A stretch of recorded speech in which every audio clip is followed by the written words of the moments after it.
Hey, what's going on, guys? Well, I got the compressor home. Yeah,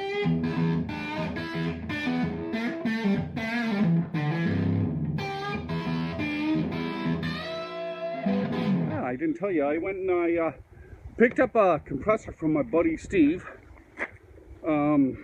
He's moving, so he was getting rid of it, and I was in hunt for a compressor. So, dun dun dun dun. Oh, don't mind that little funnel there. Anyway, there you go. So now I gotta get the stupid thing out of there because it isn't light.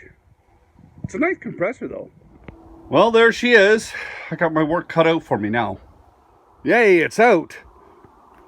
Actually, I think it was more awkward than it was heavy, but there she is. So hopefully that'll do the job for me for a while. And, you know, it's always good to have a compressor, and I don't want a little stupid one that just causes me problems and that doesn't have enough air to move anything. So there she is. There's the new addition. I know, it's just a compressor, but to me it's a big thing. Anyway, guys, you take care. Be safe.